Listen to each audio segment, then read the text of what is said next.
Hey, David Hayes here, back at Wizard World Chicago with CinemaHeadCheese.com. Kevin's running the camera. Don't worry about That's that why guy. it sucks. He sucks. Right. I am here with Roze and Mike. This is director and producer of the new film Speak No Evil. I haven't seen it yet, my fault, but I am hearing awesome things about Speak No Evil. It's like a horror fan's dream film is what I've heard. You know, from what I've gotten, this is culled a lot from your memory, what you liked as a kid, the fandom, as well as this new things that you're doing. So explain Speak No Evil to the listeners for us. Speak No Evil is about Anna. Her daughter mysteriously disappears. 24 hours later, all the kids in this town disappear.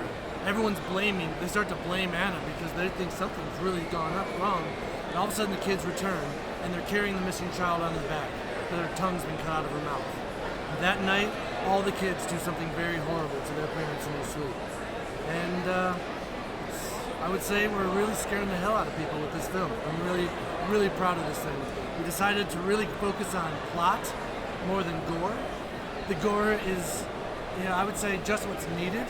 It's a very realism, with the violence, with how I believe people might react to something like this.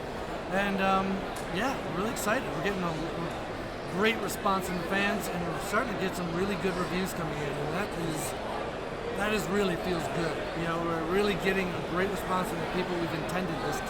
Not to mention it's an award-winning horror film. Yeah, we got an award, on this thing at the Jerome Film Festival. Which is what award? Best horror film at the Jerome Film Festival.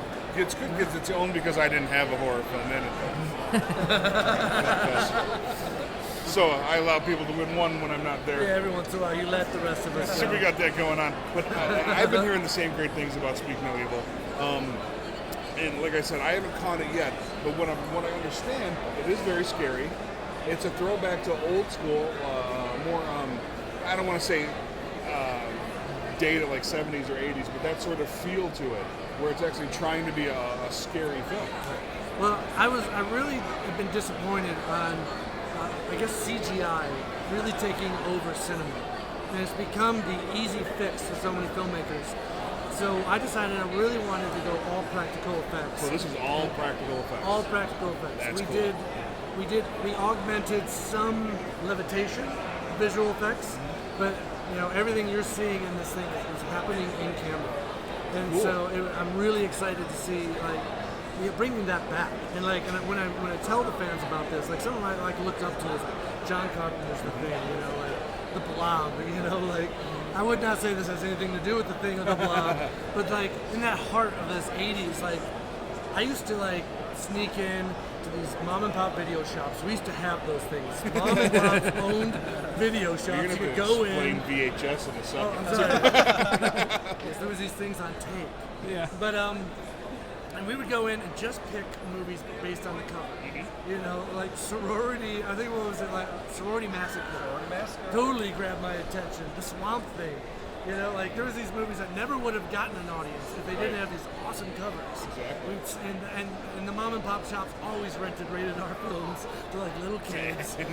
We'd get out there, and this was my foundation. I had to sneak over to my aunt and uncle's house, and they would never watch what we rented. And these were the films that I grew up on. It scared the hell out of me as a kid. And that's what we wanted to bring, to this. And we went PG-13. Rather than a rated R, because I really wanted parents to be cool with their kids watching it, and I had 100 kids in the movie, and I wanted those kids to watch it. To be able to see themselves. Well, this movie is very much story driven. So the whole point and the whole concept of the movie is, Roze went back. It's based on a Samaritan deity named Adramelech. So back in the Bible, 2 Kings 17, it talks about how the Samaritan people sacrificed their children in fire to the god Adramelech. So we took that concept. It's a real concept. Adramelech actually has a Wikipedia page. We take that concept and we brought it into a modern day tale where he comes to this town, he possesses the children of the town in an effort to then manipulate the parents into sacrificing their children. So it's very much story-based, very, very story-driven. So it's in a lot of ways we call it an artsy horror film as well. So there's a lot of dream sequences that are very, very creepy kids. when we talked about making a horror film, Roze is like, what's the creepiest thing I can think of? Creepy kids. Macaulay Culkin. So, Macaulay Culkin. Well, he's an adult now. Well, he's still creepy. Okay, so with limited time, there's a comic book prequel. Yes. So that's available. You can get down there. So the comic, once you watch the film and you learn who Adrammelech is, this is his background. This is his story as to why he came to this town, why he chose our heroine Anna to be his victim, if you will. And it fills in the gaps that the movie doesn't tell you. Because people are asking, when you're watching the movie, they just see that there is a demon, that these bad things are happening, but it doesn't go into a whole lot of detail as to who the demon is. This does. Okay, so now tell us how people can see Speak No Evil.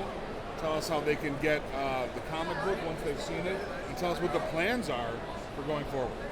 You can go to mindplate.tv. We launched Mindplate for a platform for independent filmmakers to get, to stream their work. 80% of every ticket sold goes to the artist who made this film. Cool. If it's a short film, you'll be able to tip that filmmaker, and 90% of that tip goes to the filmmaker. No membership fees, no marketing fees, not exclusive contracts. Everything that it would be a deal, is a distribution deal that I would want to sign. That's what we really developed Mindplate for. We're touring the film around the country. Chicago is the 10th city we've been to. We plan on hopefully 20 more cities. We're going to do a 30-city release with this thing.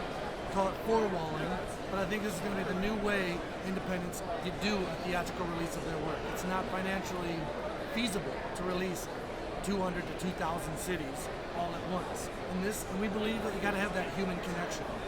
I don't think I can just spam you on Facebook, and I can't just buy an advertisement. We found that meeting people face to face is really not just got people to watch a movie, but they're joining a movement. We're actually voting. Every time you buy a movie from Mindplate, you're telling the major studios, we want something new. We want something different. And we want to hear independent voice. We want to hear new ideas. We don't want robots in tights fighting aliens again. It's cool. Trust me, I like it. I'm really into that, man. Avengers was badass. But I want something new. I want something fresh. So that's one thing we're hoping to do. So thank you for putting the word out there. Our pleasure. This is Roze and Mike with Speak No Evil. Go to mindplate.tv. Again, this is Dave at cinemaheadcheese.com. Check us out. We're going to link up to mindplate.tv where you can see Speak No Evil, pick up the comic book, check it out.